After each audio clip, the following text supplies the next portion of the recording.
ನಮಸ್ಕಾರ ವೀಕ್ಷಕರೇ, ನಿಮಗೆಲ್ಲರಿಗೂ ವಿಪಿ ವರ್ಲ್ಡ್ ಚಾನೆಲ್ಗೆ ಆಧಾರದ ಸ್ವಾಗತ ಸುಸ್ವಾಗತ. ಇವತ್ತು ಒಳ್ಳೆ ಒಂದು ರೋಡ್ ಟ್ರಿಪ್ ನಿಮಗೆ ಎಕ್ಸ್ಪ್ಲೋರ್ ಮಾಡ್ತೀನಿ ಸ್ನೇಹಿತರೆ. ಧಾರವಾಡದಿಂದ ರಾಮನಗರ ಪಣಜಿ ರಸ್ತೆ ಪ್ರಯಾಣ. ಇದು ಹೆಂಗಿದೆಯಪ್ಪ ಅಂದ್ರೆ ಪ್ರಕೃತಿಯ ಮಡಿಲಿನಲ್ಲಿ ಅದ್ಭುತ ಅನುಭವವನ್ನ ಕೊಡೋದಂತೂ ಪಕ್ಕ. ಧಾರವಾಡದಿಂದ ರಾಮನಗರ ಮಾರ್ಗವಾಗಿ ಪಣಜಿಗೆ ಹೋಗ್ತಾರಲ್ಲ, ಆ ರಸ್ತೆ ಪ್ರಯಾಣ ಹೇಗಿದೆಯಪ್ಪ ಅಂದರೆ ಪಶ್ಚಿಮ ಘಟ್ಟಗಳು ಅಂದರೆ ವೆಸ್ಟರ್ನ್ ಘಾಟ್ಸ್, ಆ ಸೌಂದರ್ಯವನ್ನೆಲ್ಲ ನೀವು ಕಣ್ತುಂಬಿಸ್ಕೊಳ್ಳುವಂಥ ಅವಕಾಶ, ಅನುಭವ ಎರಡೂ ಕೂಡ ನಮಗೆ ಈ ವಿಡಿಯೋದಲ್ಲಿ ಸಿಗುತ್ತೆ ಸ್ನೇಹಿತರೆ. ಈ ಮಾರ್ಗ ಸುಮಾರು 160ರಿಂದ 185 ಕಿಲೋಮೀಟರ್ ದೂರ ಇರುತ್ತೆ. ಸಾಮಾನ್ಯವಾಗಿ 4 ಗಂಟೆಗಳ ಸುತ್ತಮುತ್ತ ಪಯಣದ ಸಮಯ ತೆಗೆದುಕೊಳ್ಬಹುದು. ನೀವು ಧಾರವಾಡದಿಂದ ಹೊರಟ್ರೆ ತಕ್ಷಣ ನಗರದ ಗದ್ದಲ ನಿಧಾನವಾಗಿ ಕಡಿಮೆ ಆಗ್ತಾ ಹೋಗುತ್ತೆ. ಹಸಿರು ಹೊಲಗಳು, ಸಣ್ಣ ಹಳ್ಳಿಗಳು ಮತ್ತು ಪ್ರಕೃತಿಯ ನೈಸರ್ಗಿಕ ಸೌಂದರ್ಯ ನಿಮ್ಮನ್ನ ಸ್ವಾಗತಿಸುತ್ತೆ ಸ್ನೇಹಿತರೆ. ಅಳ್ಳಾವರ ದಾಟಿದ ನಂತರ ರಾಮನಗರ ಭಾಗ ಪ್ರವೇಶ ಆಗುತ್ತೆ. ರಸ್ತೆ ಎರಡೂ ಬದಿಯಲ್ಲಿ ದಟ್ಟವಾದ ಕಾಡುಗಳು ನಿಮಗೆ ಕಾಣಿಸುತ್ತೆ. ಈಗ ಮಳೆ ಬಂದು ಸ್ವಲ್ಪ ನಿಂತಿರೋದ್ರಿಂದ ಈ ಭಾಗದಲ್ಲಿ ಬೆಳಗಿನ ಸಮಯದಲ್ಲಿ ನೀವು ಎಸ್ಪೆಷಲಿ ಒಂದು 8-9 ಗಂಟೆ ಒಳಗಡೆ ನೀವು ಅಲ್ಲಿ ಪ್ರಯಾಣವನ್ನು ಬೆಳೆಸಿದರೆ ಈ ಭಾಗದಲ್ಲಿ ಮಳೆಗಾಲದ ಮಂಜು ಆವರಿಸಿಕೊಂಡಿರುವ ದೃಶ್ಯಗಳು ನಿಮಗೆ ಮನಸ್ಸಿಗೆ ಬಹಳ ಎಕ್ಸ್ಪ್ಲೇನ್ ಮಾಡೋಕ್ಕಾಗಲ್ಲ, ಅಷ್ಟು ಸಂತೋಷವನ್ನು ಕೊಡುತ್ತೆ ಸ್ನೇಹಿತರೆ. ಈಗ ಮಳೆಗಾಲ ಮಾನ್ಸೂನ್ ಇನ್ನೂ ಸಂಪೂರ್ಣವಾಗಿ ಆರಂಭವಾಗಿಲ್ಲ. ಒಂದೆರಡು ಸಲ ಮಳೆ ಬಂದಿರಬಹುದು. ಗಿಡಗಳು ನೋಡಿದರೆ ಗೊತ್ತಾಗುತ್ತೆ ಎಷ್ಟು ಹಚ್ಚ ಹಸಿರಾಗಿ ಕಂಗೊಳಿಸ್ತಾ ಇದೆ ಅಂತೇಳಿ. ಈ ರಾಮನಗರದಿಂದ ಆನ್ಮೋಡ್ ಘಾಟ್ ರಸ್ತೆಗೆ ಸಾಗಬೇಕಾದ್ರೆ ಈ ಪಶ್ಚಿಮ ಘಟ್ಟಗಳು, ನಿಜವಾದ ಪಶ್ಚಿಮ ಘಟ್ಟಗಳ ಸೌಂದರ್ಯವೇನಾದರೂ ನೋಡ್ಬೇಕಂದ್ರೆ ಆ ರೂಟಲ್ಲಿ ನೀವು ಪ್ರಯಾಣ ಮಾಡಬೇಕಾಗುತ್ತೆ. ಅಲ್ಲಿ ಏನಿರುತ್ತಪ್ಪ ಅಂದ್ರೆ ಎತ್ತರವಾದ ಬೆಟ್ಟಗಳು, ತಿರುವು ಮರಗಳ ರಸ್ತೆ, ಕಾಡಿನ ಮಧ್ಯೆ ಕೇಳಿ ಬರುವ ಹಕ್ಕಿಗಳ ಕಲರವ, ಮರಗಳ ಮಧ್ಯೆ ಬೀಸುವ ತಂಪಾದ ಗಾಳಿ, ಇವೆಲ್ಲ ಏನೋ ಒಂಥರ ನಾವು ಪ್ರಯಾಣ ಮಾಡ್ತಾ ಇದ್ರೆ ಒಂದು ಅದ್ಭುತ ಅನುಭವ ನಮಗೆ ಅನಿಸುತ್ತೆ ಸ್ನೇಹಿತರೆ. ಈ ಪ್ರದೇಶದಲ್ಲಿ ಜೀವ ವೈವಿಧ್ಯದಿಂದ ಕೂಡಿರುತ್ತೆ. ಕೆಲವೊಮ್ಮೆ ಕಾಡಿ ಪ್ರಾಣಿಗಳ ದರ್ಶನವೂ ಸಿಗಬಹುದು. ನಾನು ಸುಮಾರು ಸಲ ಅಲ್ಲಿಂದ ಟ್ರಾವೆಲ್ ಮಾಡಿದ್ದೀನಿ, ನನಗೆಂದೂ ಕೂಡ ಕಾಡು ಪ್ರಾಣಿಗಳು ಹೊಂದಿರೋ ಅನುಭವ ಆಗಿಲ್ಲ. ಅದು ಬಂದರೆ ನಿಜವಾಗ್ಲೂ ನಿಮಗೆ ವಿಡಿಯೋದಲ್ಲಿ ತಿಳಿಸ್ತೀನಿ ಸ್ನೇಹಿತರೆ. ಮಳೆಗಾಲದಲ್ಲಿ ಈ ಮಾರ್ಗ ಇನ್ನಷ್ಟು ಆಕರ್ಷಕವಾಗಿರುತ್ತೆ. ನೋಡಿ, ಮಳೆ ಬಂದು ನಿಂತಿರೋ ನಾವು ಒಂದು ಸ್ವಲ್ಪ ಅಲ್ಲಿ ನಿಲ್ಸಿದ್ವಿ, ಗಾಡಿನ ನಿಲ್ಸ್ಬಿಟ್ಟು ಏನೋ ಒಂಥರ ತಣ್ಣ ಗಾಳಿ ಬರ್ತಾ ಇತ್ತು, ಖುಷಿ ಅನಿಸ್ತಾ ಇರುತ್ತೋ. ಆ ರೋಡು, ಆ ಗಿಡ ಮರ, ಪ್ರಕೃತಿ ಅದನ್ನು ಎಕ್ಸ್ಪ್ಲೇನ್ ಮಾಡೋಕ್ಕೆ ಕಷ್ಟ ಆಗುತ್ತೆ. ಅಷ್ಟು ರಮಣೀಯವಾಗಿತ್ತು ಅಂತಂದ್ರೆ ತಪ್ಪಾಗ್ಲಾರ್ದು ಸ್ನೇಹಿತರೆ.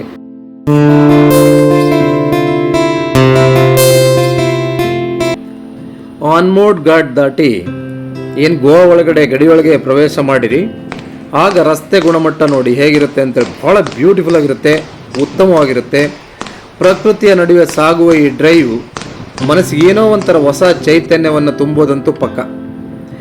ಕೆಲವೆಡೆ ರಸ್ತೆ ಕಾಮಗಾರಿಗಳು ಮತ್ತು ಮಳೆಗಾಲದ ರಸ್ತೆ ಪರಿಸ್ಥಿತಿಗಳ ಬಗ್ಗೆ ಎಚ್ಚರಿಕೆ ಅಂತೂ ಇರಲೇಬೇಕಾಗುತ್ತೆ. ಯಾಕಂದರೆ ಯಾವತ್ತೂ ಕೂಡ ನಾವು ಒಂದು ಲಾಂಗ್ ಡ್ರೈವ್ನ ಇಂಥ ಕಣಿವೆಗಳಲ್ಲಿ ಹೋಗ್ತಾ ಇದ್ದಾಗ ನಮಗೆ ರಸ್ತೆ ಬದಿಯಲ್ಲಿ ಏನು ಫಲಕಗಳು ಹಾಕಿರ್ತಾರೆ ಅದರ ಮೇಲೂ ಕೂಡ ನಮಗೆ ಜ್ಞಾನ ಇರಬೇಕಾಗುತ್ತೆ. ಹಾಗೆ ಆಗ ನಾವು ಹೋಗ್ಬೇಕಾದ್ರೆ ಒಂಚೂರು ಮಳೆನೂ ಕೂಡ ಬಂತು, ಆದರೆ ಭಾಳಷ್ಟು ಮಳೆ ಏನಿರಲಿಲ್ಲ. ನಾವು ಮಾನ್ಸೂನ್ ಸ್ಟಾರ್ಟ್ ಆಯ್ತೇನೋ ಅಂತೇಳಿ ಅಂದ್ಕೊಂಡೆ.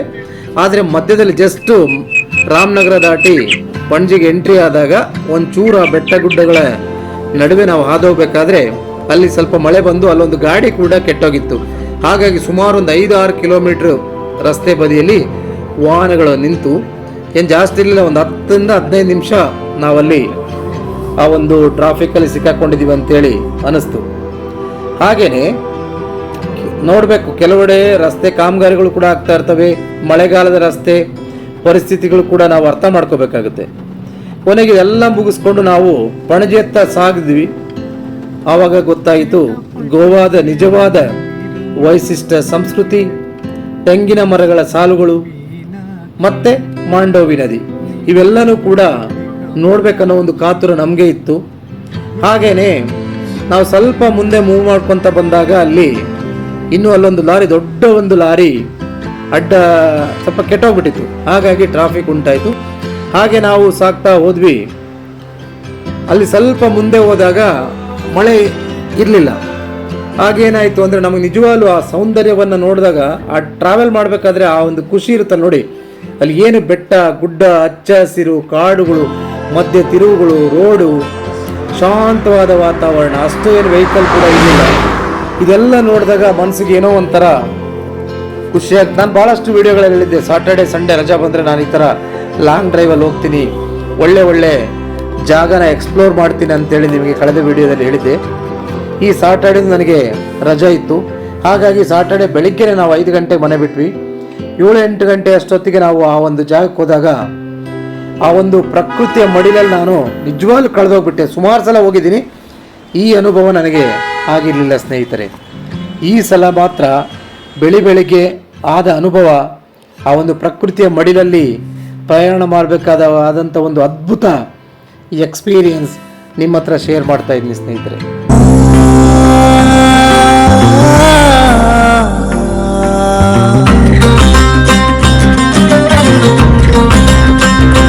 ಈ ಎರಡೂ ಬದಿಯಲ್ಲಿ ಏನು ರಸ್ತೆ ಹಾದೋಗ್ತಾ ಇದೆಯಲ್ಲ, ಎರಡೂ ಬದಿಯಲ್ಲಿ ಆ ಗಿಡ ಮರಗಳು ಬೆಟ್ಟಗಳು ಎಲ್ಲನೂ ಕೂಡ ಕಾಣುತ್ತೆ.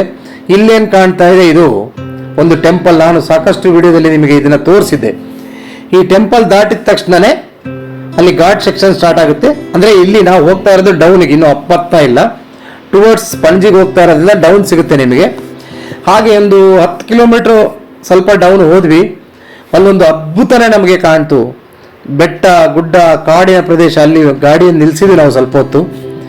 ನಿಲ್ಲಿಸ್ಬಿಟ್ಟು ಆ ರಮಣೀಯವಾದ ದೃಶ್ಯವನ್ನ ನನ್ನ ಮೊಬೈಲಲ್ಲಿ ಸೆರೆ ಹಿಡಿದೆ ಸ್ನೇಹಿತರೆ. ಹೇಗಿತ್ತಪ್ಪ ಅಂದರೆ, ನೀವು ನೋಡಬೇಕಾದ್ರೆ ನಿಮಗೆ ಇಷ್ಟೊಂದು ಕ್ಯೂರಿಯಾಸಿಟಿ ಬರುತ್ತೆ, ಇಷ್ಟೊಂದು ಖುಷಿ ಅನಿಸುತ್ತೆ. ಆ ಜಾಗದಲ್ಲಿ ನಿಂತು, ಆ ಒಂದು ಪ್ರಕೃತಿಯ ಮಡಿಲಲ್ಲಿ ನಿಂತು, ಅಲ್ಲಿ ಬರ್ತಾ ಇರುವಂಥ ಒಂದು ಸುಗಂಧವಾದ ಗಾಳಿಯನ್ನು ತಗೊಂಡು ಅಲ್ಲಿ ಹೋಗ್ತಾ ಇರೋ ಬಸ್ಸುಗಳಾಗಿರಲಿ, ಕಾರು, ವೆಹಿಕಲ್ಲು, ಜನ ಬಂದು ಫೋಟೋ ತೆಗೆಯೋದು, ವಿಡಿಯೋ ತೆಗೆದು, ಈ ಒಂದು ಅದ್ಭುತವಾದ ದೃಶ್ಯವನ್ನು ನಾನು ಅಲ್ಲಿ ತಗೊಂಡ ನನಗೆ ನಿಜವಾಗ್ಲೂ ಸಂತೋಷ ಅನ್ನಿಸ್ತು, ಭಾಳ ಖುಷಿಯಾಯಿತು. ಇದು ನನ್ನ ವೀಕ್ಷಕರಿಗೆ ಹಂಚ್ಕೋಬೇಕು ಈ ಒಂದು ಪ್ರಯಾಣದ ಅನುಭವವನ್ನು ಅಂತೇಳಿ ನಾನು ಕೂಡ ನಿಮ್ಮ ಹತ್ರ ಈ ವಿಡಿಯೋನ ಹಂಚ್ಕೋತಾ ಇದ್ದೀನಿ ಸ್ನೇಹಿತರೆ. ಗೊತ್ತಿಲ್ಲ ಎಷ್ಟು ಜನಕ್ಕೆ ಪ್ರಕೃತಿ ಪ್ರಯಾಣ ಇಷ್ಟ ಆಗುತ್ತೋ ಇಲ್ಲ ಅಂತ ಗೊತ್ತಿಲ್ಲ. ಈ ನಗರಗಳ ಮಧ್ಯೆ ಹೋದರೆ ತುಂಬ ಸೌಂಡು, ಪೊಲ್ಯೂಷನ್ನು, ಹಾಗೆ ವೆಹಿಕಲ್ದು ತುಂಬಾ ಇರುತ್ತೆ. ನೋಡಿ, ನಾನು ನಿಮಗೆ ಹೇಳಿದೆ ಅಲ್ಲಲ್ಲಿ ಏನಾದರೂ ರಿಪೇರಿ ಬಂದರೆ ಮಾಡ್ತಾ ಇರ್ತಾರೆ ಅಂತ ಹೇಳಿದೆ. ನೋಡಿ, ಇಲ್ಲಿ ಮಾಡ್ತಾ ಇದ್ದಾರೆ. ಈಗೆಲ್ಲನೂ ಕೂಡ ನಾವು ನೋಡಬೇಕಾಗುತ್ತೆ. ಮತ್ತು ಡ್ರೈವರ್ ಬಗ್ಗೆ ಕಾಳಜಿನೂ ವಹಿಸಬೇಕಾಗುತ್ತೆ. ಅವನಿಗೆ ರೋಡ್ ಮೇಲೆ ಕಾನ್ಸಂಟ್ರೇಟ್ ಮಾಡು ಅಂತೇಳಿ ಅವಾಗ ಹೇಳಬೇಕಾಗುತ್ತೆ. ಯಾಕಂದರೆ ಪ್ರಕೃತಿ ಮಧ್ಯೆ ಹೋದಾಗ ಅವನ ಕಣ್ಣು ಕೂಡ ಆಚೆ ಈಚೆ ಹೋಗ್ತಾ ಇರುತ್ತೆ. ಸೊ ಇದೆಲ್ಲನೂ ಮನಸ್ಸಲ್ಲಿ ಇಟ್ಕೊಂಡು ನಾವು ಪಕ್ಕದಲ್ಲಿ ಯಾರು ಕೂತಿರ್ತೀವಲ್ಲ, ಅವರು ತುಂಬ ಅಲರ್ಟ್ ಇರಬೇಕು. ಅವ್ರಿಗೆ ಹೇಳ್ತಾ ಇರಬೇಕು, ರೋಡ್ ಮೇಲೆ ಕಾನ್ಸಂಟ್ರೇಟ್ ಮಾಡಪ್ಪ ಅಂತೇಳಿ. ಹಾಗೇನೆ ಅವರಿಗೆ ಆಚೆ ಈಚೆ ಕಣ್ಣು ಹೋಗ್ತಾ ಇರೋದ್ರಿಂದ ಸ್ವಲ್ಪ ಮಟ್ಟಿಗೆ ಸೈಡಿಗೆ ಹಾಕ್ಬಿಟ್ಟು ನೀನು ಕೂಡ ಈ ಆನಂದವನ್ನು ಅನುಭವಿಸುವಂತೇಳಿ ಅವ್ರಿಗೂ ಕೂಡ ಅವಕಾಶ ಮಾಡಿಕೊಟ್ರೆ ನಮ್ಮ ರೋಡ್ ಟ್ರಿಪ್ ಇನ್ನೂ ಭಾಳ ಬ್ಯೂಟಿಫುಲ್ ಇರುತ್ತೆ ಅಂತೇಳಿ ನನಗೆ ಅನಿಸ್ತು ಸ್ನೇಹಿತರೆ. ನಾನು ಇಲ್ಲಿ ಗಾಡಿಯನ್ನು ಪಾರ್ಕ್ ಮಾಡಿಸಿದ್ದೆ. ಪಾರ್ಕ್ ಮಾಡಿಸಿದ ಮೇಲೆ ಅಲ್ಲಿ ನಿಂತ್ಕೊಂಡು ಈ ಒಂದು ಲೆಫ್ಟ್ ಸೈಡ್ ಏನಿದೆ ಕಾಡಿದೆ, ಅದು ರೋಡಿನ ಲೆಫ್ಟ್ ಸೈಡ್ ತುಂಬ ಕಾಡಿತ್ತು. ಕೆಳಗಡೆ ಮಳೆಗಾಲ ಬಂದರೆ ನೀರು ಹದ್ಕೊಂಡು ಹೋಗೋದಕ್ಕೆ ಒಂದು ಸೇತುವೆಯನ್ನು ಕೂಡ ಮಾಡಿದ್ದಾರೆ. ಈ ವಿಡಿಯೋದಲ್ಲಿ ನಿಮಗೆ ಕಾಣುತ್ತೆ ನೋಡಿ ಹೇಗೆ ಕಾಣ್ತಾ ಇದೆ ಅಂತೇಳಿ ಕಾಡು. ಎಲ್ಲಾದರೂ ಒಂದು ಚೂರು ಜಾಗ ಕಾಣ್ತಾ ಇದೆಯಾ? ಗಿಡಗಳು ನಾನ್ ಮುಂದು ಅಂತೇಳಿ ಎದ್ದೆದ್ದಿ ಮೇಲೆ ಬರ್ತಾ ಇರೋ ಥರ ಅದು ನನಗೆ ಅನಿಸ್ತಾ ಇದೆ. ಮಳೆಗಾಲ ಬಂತು ಅಂದರೆ ಮಂಜು ಕವಿದ್ರೆ ನಿಮ್ಗೆ ಏನು ಕಾಣಲ್ಲ, ಎಲ್ಲೋ ನಾವು ಹಿಮಾಲಯ ಪರ್ವತದಲ್ಲಿ ಇದೀವೇನೋ ಅಂತೇಳಿ ನಿಮ್ಗೆ ಅನಿಸುತ್ತೆ ಸ್ನೇಹಿತರೆ. ಇಲ್ಲಿ ನೋಡಿ ಈ ಸೇತುವೆ ಅಂತ ಹೇಳಿದ್ನಲ್ಲ, ನಾವು ಮೇಲೆ ನಿಂತಿದ್ದೀವಿ. ಕೆಳಗಡೆ ಜಾಸ್ತಿ ಮಳೆ ಬಂದರೆ ಆ ಕಾಡು, ಈ ಕಾಡಿನ ಮಧ್ಯೆ ರೋಡ್ ಇರೋದ್ರಿಂದ ಆ ಕಡೆಯಿಂದ ನೀರು ಈ ಕಡೆ ಹಾದು ಹೋಗ್ಲಿಕ್ಕೆ ಅದು ಮಾಡಿದ್ದಾರೆ ಸ್ನೇಹಿತರೆ, ಸೇತುವೆ ಮಾಡಿದ್ದಾರೆ. ಆ ಸೇತುವೆ ಪಕ್ಕದಲ್ಲಿ ನಿಂತ್ಕೊಂಡು ನಾನು ಇದನ್ನ ನಿಮಗೆ ತೋರ್ಸೋಣ ಅಂತೇಳಿ ಒಂದು ವಿಡಿಯೋವನ್ನು ಮಾಡಿಕೊಂಡೆ. ಹಾಗೆ ನಮ್ಮ ಸ್ನೇಹಿತರು ಕೂಡ, ಸರ್ ನಮಗೆ ಇಂಥ ಜಾಗವನ್ನು ತೋರಿಸಿದ್ರಿ, ಅದು ಬೆಳಿಗ್ಗೆ ನಮಗೆ ತುಂಬ ಸಂತೋಷ ಆಗಿದೆ ಅಂತೇಳಿ ಅವರು ಕೂಡ ಸಾಕಷ್ಟು ಪ್ರಶಂಸೆಯನ್ನ ಮಾಡಿದರು. ಮೋಸ್ಟ್ ಪ್ರಾಬಲಿ ನೀವು ಹೋದ್ರೆ ತಾವು ಈ ಥರ ಪ್ರಕೃತಿಯನ್ನು ನೋಡ್ಬೇಕಂದ್ರೆ ಎಸ್ಪೆಷಲಿ ಬೆಳಿಗ್ಗೆ 8-9 ಗಂಟೆ ಒಳಗಡೆ ಆ ಒಂದು ಪ್ರದೇಶಕ್ಕೆ ಹೋಗಬೇಕು. ಸೊ ಧಾರವಾಡ ಒಂದು 6 ಗಂಟೆಗೆ ಬಿಟ್ಟರೆ ನೀವು ಅಲ್ಲಿ ರೀಚ್ ಆಗ್ತೀರಿ. ಆ ಜಾಗಕ್ಕೆ ಹೋದಾಗ ಅದರಲ್ಲೂ ಕೂಡ ಆಗಸ್ಟ್ ಒಳಗಡೆ ಇಲ್ಲ ಆಗಸ್ಟ್ ನಂತರ ಹೋಗಬೇಕು. ಇಲ್ಲ ಬೇಸಿಗೆಯಲ್ಲಿ ಹೋದರೆ ಈ ಒಂದು ಸೌಂದರ್ಯವನ್ನು ಸವಿಯೋದು ಬಹಳ ಕಷ್ಟ. ಆ ಟೈಮಲ್ಲಿ ಹೋದಾಗ ನಿಮಗೆ ಆ ಪ್ರಕೃತಿಯಿಂದ ತಣ್ಣಗೆ ಏನು ಒಂದು ಹೊಗೆ ಟೈಪ್ ಬರುತ್ತೆ, ಗಾಳಿನೂ ಕೂಡ ತಣ್ಣಗಿರುತ್ತೆ, ಹೊಗೆ ಬರ್ತಾ ಇರುತ್ತೆ, ಹಾಗೆ ಮಂಜು ಕವಿದ ವಾತಾವರಣ ಇರುತ್ತೆ, ರೋಡ್ ಪ್ರಶಾಂತವಾಗಿರುತ್ತೆ, ಶಾಂತ ರೀತಿಯಿಂದ ನೀವು ಟ್ರಾವೆಲ್ನ ಮಾಡ್ಬೋದು. ಟ್ರಾವೆಲ್ ಮಾಡಬೇಕಾದ್ರೆ ಕೆಲವರಿಗೆ ಟ್ರಾವೆಲ್ ಅಂದರೆ ಇಷ್ಟ ಇರಲ್ಲ, ಬಟ್ ನನಗೆ ಟ್ರಾವೆಲ್ ಜರ್ನಿ ಅಂದರೆ ತುಂಬ ಇಷ್ಟ.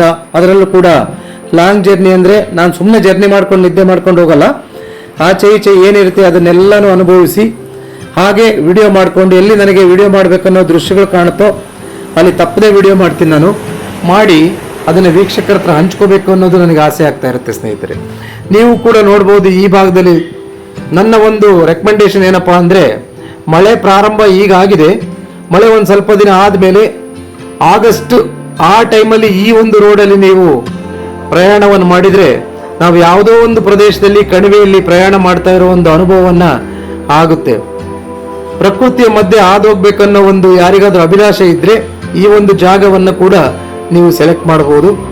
ಇದು ಪಶ್ಚಿಮ ಘಟ್ಟಗಳಾಗಿರೋದ್ರಿಂದ ಸಾಕಷ್ಟಿದೆ.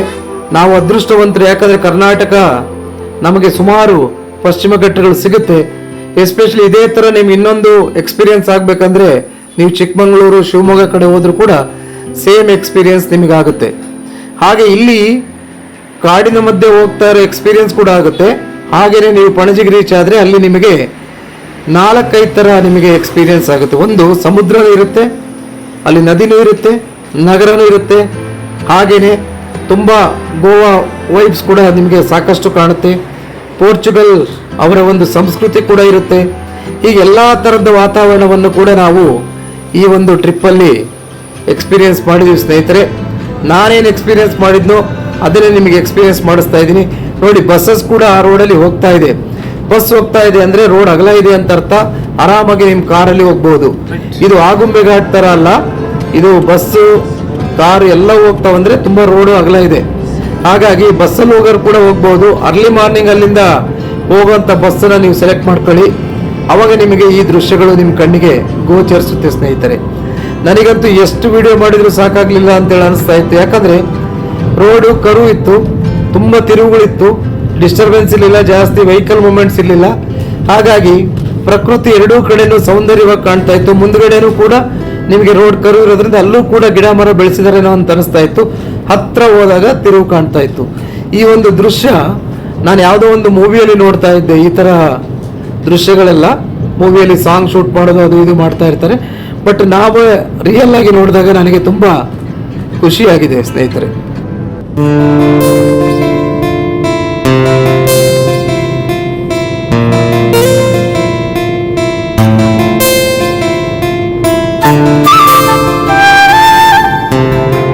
ಯಾರೆಲ್ಲ ಈ ಒಂದು ಪ್ರಯಾಣದ ವಿಡಿಯೋನ ನೋಡ್ತಾ ಇದ್ರಿ, ದಯವಿಟ್ಟು ಸಬ್ಸ್ಕ್ರೈಬ್ ಮಾಡೋದನ್ನ ಮರಿಬೇಡಿ. ಆಲ್ರೆಡಿ ಸಬ್ಸ್ಕ್ರೈಬ್ ಮಾಡ್ಕೊಂಡಿದ್ರೆ ಮತ್ತೆ ಸಬ್ಸ್ಕ್ರೈಬ್ ಮಾಡಕ್ಕೆ ಹೋಗ್ಬೇಡಿ. ಜಸ್ಟ್ ವಿಡಿಯೋವನ್ನು ನಿಮ್ಮ ಸ್ನೇಹಿತರ ಹತ್ರ ಹಂಚ್ಕೊಳ್ಳಿ, ಫಾರ್ವರ್ಡ್ ಮಾಡಿ, ನಿಮ್ಮ ವಾಟ್ಸಪ್ ಗ್ರೂಪಲ್ಲಿ ಹಂಚ್ಕೊಳ್ಳಿ. ಹಾಗೆ ನಮಗೆ ಸಪೋರ್ಟ್ ಮಾಡೋದನ್ನ ಮರಿಬೇಡಿ ಸ್ನೇಹಿತರೆ.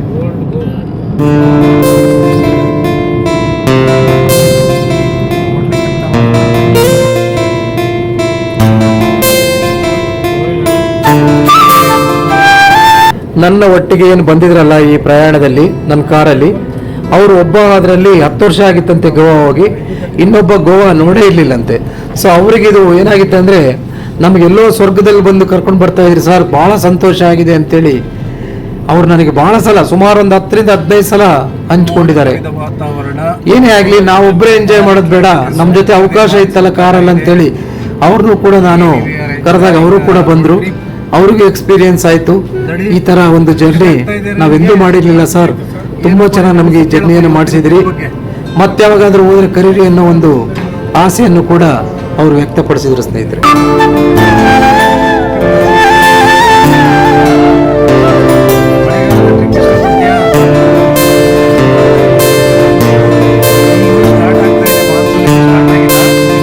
ಈ ರೋಡಲ್ಲಿ ನೀವು ಪಣಜಿಯತ್ತ ಸಾಗಿದ್ರೆ ನಿಮಗೆ ಅಲ್ಲಿ ಗೊತ್ತಾಗುತ್ತೆ ಗೋವಾದ ವಿಶಿಷ್ಟ ಸಂಸ್ಕೃತಿ. ತೆಂಗಿನ ಮರಗಳ ಸಾಲುಗಳು, ಆ ಮಾಂಡವಿ ನದಿ ಅಂತಿದೆ, ಅದು ಮುಂದೆ ಈ ವಿಡಿಯೋದಲ್ಲಿ ತೋರಿಸ್ತೀನಿ ನಾನು. ಆ ಮಾಂಡವಿ ನದಿಯ ಸೌಂದರ್ಯ ಮತ್ತು ಸಮುದ್ರ ಏನಿರುತ್ತಲ್ಲ, ಅರಬ್ಬಿ ಸಮುದ್ರ, ಅದರ ತಂಪಾದ ವಾತಾವರಣ, ಇವೆಲ್ಲವೂ ನಿಮಗೆ ಬರಮಾಡ್ಕೊಳ್ಳುತ್ತೆ ಸ್ನೇಹಿತರೆ. ಧಾರವಾಡದಿಂದ ಪಣಜಿವರೆಗಿನ ಈ ರಸ್ತೆ ನನಗೊಂದು ಪ್ರಯಾಣ ಆಗಿರ್ಲಿಲ್ಲ ಸ್ನೇಹಿತರೆ. ಒಂದು ಸ್ಥಳದಿಂದ ಮತ್ತೊಂದು ಸ್ಥಳಕ್ಕೆ ನಾವು ಹೋಗುವ ಪ್ರಯಾಣ ಇದು ಜಸ್ಟ್ ಪ್ರಯಾಣವಾಗಿರಬಾರ್ದು. ಅದು ಪ್ರಕೃತಿ, ಕಾಡು, ಬೆಟ್ಟ, ಘಾಟ್ ರಸ್ತೆ ಮತ್ತು ಜೀವನದ ಸೌಂದರ್ಯವನ್ನೇ ಅನುಭವಿಸುವ ಅದ್ಭುತ ಯಾತ್ರೆ ಅಂತೇಳಿ ಹೇಳಿದ್ರೆ ತಪ್ಪಾಗ್ಲಾರ್ದು ಸ್ನೇಹಿತರೆ. ಈ ಧಾರವಾಡದಿಂದ ರಾಮನಗರ ಪಣಜಿವರೆಗೆ ಏನು ನಾನು ಮಾಡಿದ ರಸ್ತೆ ಪ್ರಯಾಣ ಇದೆಯಲ್ಲ, ಹೆಂಗಿತ್ತಪ್ಪ ಅಂದ್ರೆ ದಟ್ಟ ಕಾಡುಗಳು, ಪಶ್ಚಿಮ ಘಟ್ಟಗಳ ಹಸಿರು ಬೆಟ್ಟಗಳು, ಮಂಜು ಮುಸುಕಿದ ರಸ್ತೆ, ಪ್ರಕೃತಿಯ ಮನೋಮೋಹಕ ದೃಶ್ಯ ಮತ್ತೆ ಗೋವಾದ ಸೌಂದರ್ಯ ವಾತಾವರಣ ಎಲ್ಲನೂ ಕೂಡ ಈ ವಿಡಿಯೋದಲ್ಲಿ ನಿಮಗೆ ತೋರಿಸ್ತಾ ಇದ್ದೀನಿ ಸ್ನೇಹಿತರೆ. ನೀವು ಈ ವಿಡಿಯೋವನ್ನು ಸಂಪೂರ್ಣವಾಗಿ ನೋಡಿ, ಎಲ್ಲಿ ಸ್ಕಿಪ್ ಮಾಡಬೇಡಿ. Really you will enjoy this type of road trip.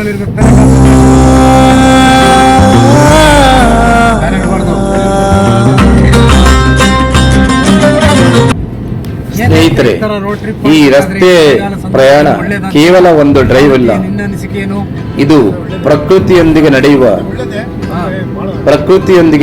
ನಡೆಸುವ ಸಂಭಾಷಣೆ ಕೂಡ ಹೌದು.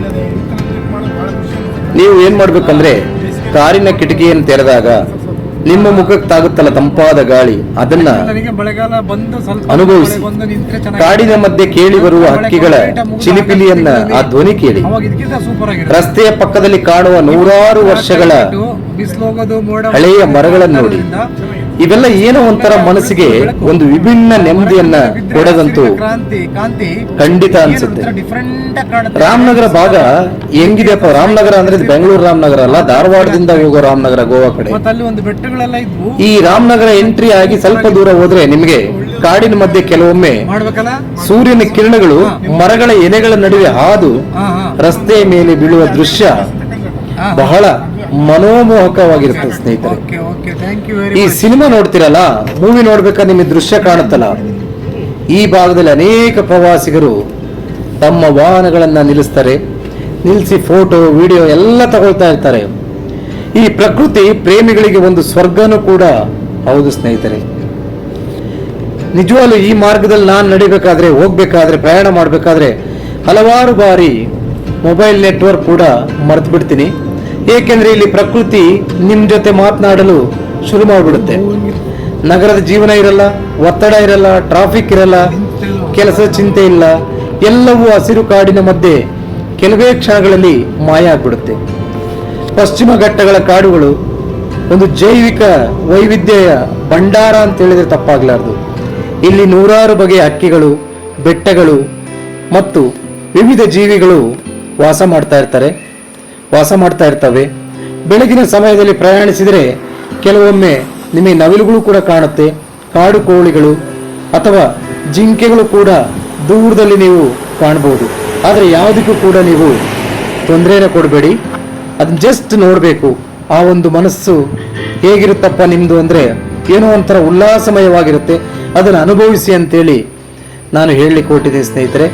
ಮಳೆಗಾಲ ಸಮಯದಲ್ಲಿ ಈ ರಸ್ತೆ ಇನ್ನೂ ಅದ್ಭುತವಾಗಿ ಕಾಣುತ್ತೆ ಸ್ನೇಹಿತರೆ.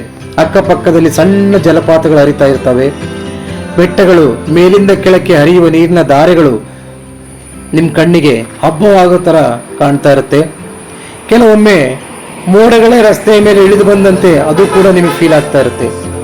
ಆಗ ಕಾರು ಮೋಡಗಳ ಮಧ್ಯೆ ಸಾಗ್ತಾ ಇರೋ ಅನುಭವ ಕೂಡ ನಿಮಗೆ ಉಂಟಾಗುತ್ತೆ ಸ್ನೇಹಿತರೆ. ರಸ್ತೆ ಎರಡೂ ಬದಿಗಳಲ್ಲಿ ಈ ತರ ಸಾಗುವ ದಟ್ಟ ಕಾಡುಗಳು ನಮಗೆ ಪ್ರಕೃತಿಯನ್ನು ಕಾಪಾಡುವ ಮಹತ್ವವನ್ನು ಕೂಡ ನೆನಪಿಸುತ್ತೆ. ನೂರಾರು ವರ್ಷಗಳಿಂದ ನಿಂತಿರುವ ಈ ಮರಗಳು ಲಕ್ಷಾಂತರ ಜೀವಿಗಳ ಆಶ್ರಯ ಕೊಡ್ತಾ ಬರ್ತಾ ಇದೆ.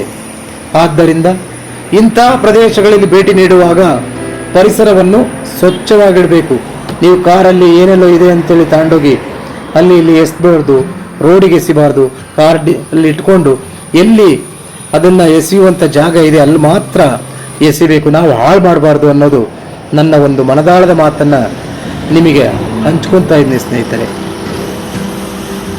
ಈ ಪ್ರಯಾಣದಲ್ಲಿ ಮುಖ್ಯವಾದ ವಿಷಯವೇನೆಂದರೆ ಪ್ರಯಾಣವೇ ಗಮ್ಯಸ್ಥಾನ. ಏಕೆಂದರೆ ಪಣಜಿಯನ್ನು ತಲುಪುವುದಕ್ಕಿಂತ ಅಲ್ಲಿ ತಲುಪುವ ಮಾರ್ಗವೇ ಹೆಚ್ಚು ಸುಂದರವಾಗಿರುತ್ತೆ.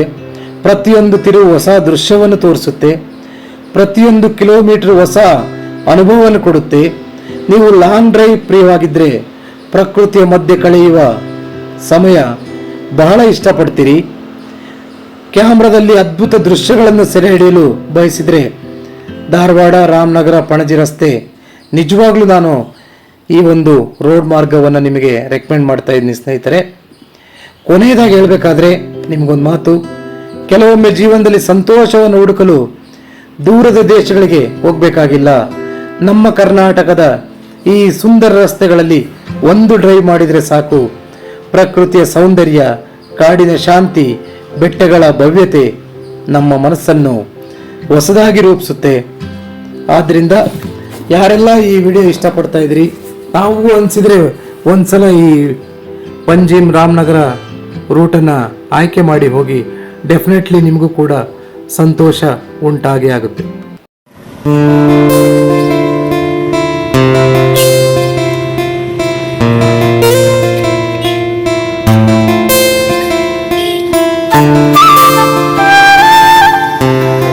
ಒಂದು 12 ಗಂಟೆ ಅಷ್ಟೊತ್ತಿಗೆ ನಾವು ಪಂಜಿಮ್ನ ರೀಚ್ ಆದ್ವಿ. ರೀಚ್ ಆದಾಗ ಹಾಗೇನೆ ಪಂಜಿಮ್ ಲಾಸ್ಟ್ ವಿಡಿಯೋದಲ್ಲಿ ಇದೆಲ್ಲ ತೋರಿಸಿದ್ದೆ ನಾನು. ನನ್ನ ಸ್ನೇಹಿತರಿಗೆ ತೋರಿಸ್ಲಿಕ್ಕೆ ಅವರಿಗೂ ಕೂಡ ಈ ಜಾಗ ಕರ್ಕೊಂಡೋಗಿ ಈ ರೀತಿ ಇದ್ರ ಬಗ್ಗೆ ಹಿಸ್ಟ್ರಿನೂ ಕೂಡ ಅವರಿಗೆ ಎಕ್ಸ್ಪ್ಲೇನ್ ಮಾಡಿ, ಇದು ಪಣಜಿ ಅಂದರೆ ಇದು ಈ ಥರ ಇದೆ, ಇದ್ರ ಕಲ್ಚರ್ ಹೀಗಿದೆ ಅಂತೇಳಿ ನಾನು ಹೇಳಿದ್ದೆ. ನಿಮಗೆ ಪಣಜಿಯ ಕಲ್ಚರು, ಅಲ್ಲಿನ ವಾತಾವರಣ ಎಲ್ಲ ನೀವು ತಿಳ್ಕೊಬೇಕಂದ್ರೆ ನನ್ನ ಕಳೆದ ಇದೇ ಚಾನಲಲ್ಲಿ ಒಂದು ವಿಡಿಯೋ ಹಾಕಿದ್ನ, ಅದನ್ನ ನೋಡಿ ನಿಮ್ಗೆ ಗೊತ್ತಾಗುತ್ತೆ. ಹಾಗೆಯೇ ಮಾಂಡವಿ ರಿವರ್ ಬಗ್ಗೆ ಹೇಳ್ತಾ ಇದ್ದೆ. ಈ ಮಾಂಡವಿ ರಿವರ್ನ ನಾವು ಅಲ್ಲಿ ಒಂದು 40-45 ನಿಮಿಷ ನಿಮಗೆ ಮಾಂಡವಿ ರಿವರ್ ಮೇಲೆ ಒಂದು ಟ್ರಿಪ್ ಓಡಿಸ್ಲಿಕ್ಕೆ ಅದು ಕೂಡ ವ್ಯವಸ್ಥೆ ಇದೆ ಅಲ್ಲಿ.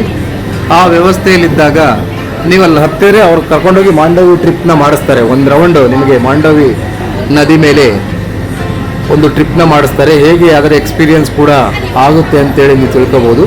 ಅಲ್ಲಿ ಸಾಕಷ್ಟು ಶಿಪ್ಪುಗಳಿದೆ. ಮತ್ತು ಈ ಭಾಗದಿಂದ ಆ ಭಾಗಕ್ಕೆ ಹೋಗ್ಲಿಕ್ಕೆ ಕೂಡ ಸರ್ಕಾರ ಅಲ್ಲಿ ಒಂದು ಶಿಪ್ ಕೂಡ ಇಟ್ಟಿದ್ದಾರೆ. ಅದು ಅಲ್ಲಿಂದ ಜನಗಳಿಗೆ ಫ್ರೀಯಾಗಿ ಈ ಬದಿಯಿಂದ ಆ ಬದಿಗೆ ಬಿಡುವಂಥ ವ್ಯವಸ್ಥೆ ಕೂಡ ಮಾಡಿದ್ದಾರೆ. ಇದಾದಮೇಲೆ ನಾವು ಫಿಶ್ ಸ್ಪಾ ಎಕ್ಸ್ಪೀರಿಯನ್ಸ್ನ ತಗೊಂಡ್ವಿ. ಯಾಕಂದರೆ ನಮ್ಮ ಕಾಲುಗಳಲ್ಲಿ ಸುಮಾರು ಡೆಡ್ ಸ್ಕಿನ್ ಇತ್ತು. ಡೆಡ್ ಸ್ಕಿನ್ ಎಲ್ಲ ನಾವು ಒಂದೊಂದೇ ರಿಮೂವ್ ಮಾಡೋದು ಕಷ್ಟ ಆಗುತ್ತೆ. ಹಾಗಾಗಿ ಅಲ್ಲಿ ಫಿಶ್ ಸ್ಪಾ 100 ರೂಪೀಸ್ ಚಾರ್ಜ್ ಮಾಡಿದರು. ಸುಮಾರು ಒಂದು ಅರ್ಧ ಗಂಟೆ ನಮ್ಗೆ ಅವಕಾಶವನ್ನು ಮಾಡಿಕೊಟ್ರು.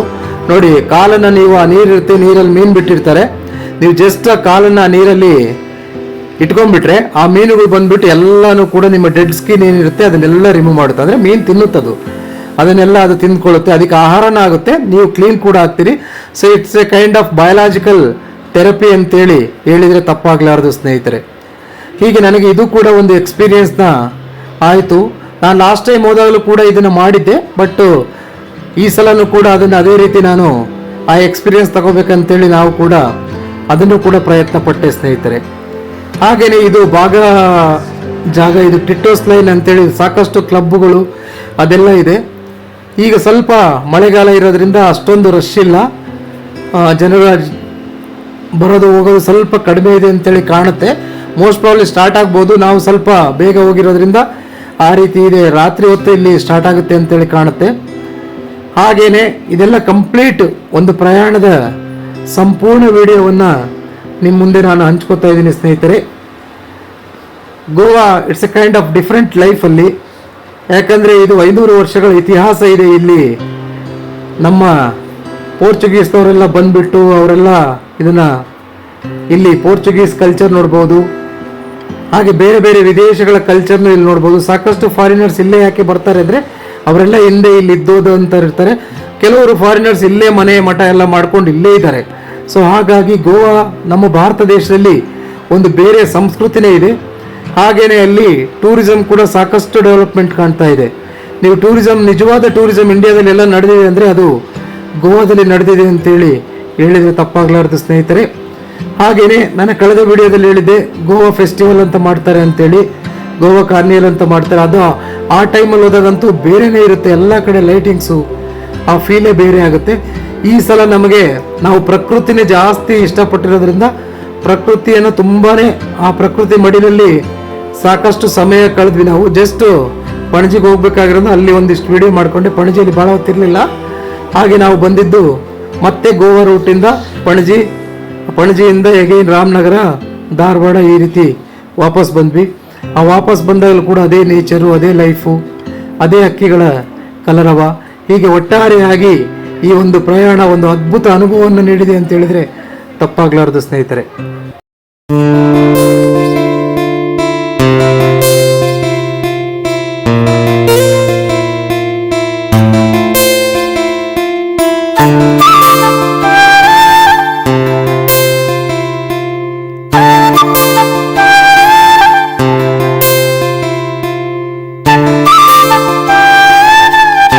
ಇವೆಲ್ಲ ಒಂದು ಅದ್ಭುತ ಪ್ರಯಾಣವನ್ನು ನೋಡಿಕೊಂಡು, ಪಣಜಿಯನ್ನು ನೋಡಿಕೊಂಡು ಮತ್ತೆ ನಾವು ವಾಪಸ್ಸು ಬರಬೇಕಾದ್ರೆ ಅದೇ ವಾತಾವರಣವನ್ನು ಮತ್ತೆ ನೋಡಿದ್ವಿ.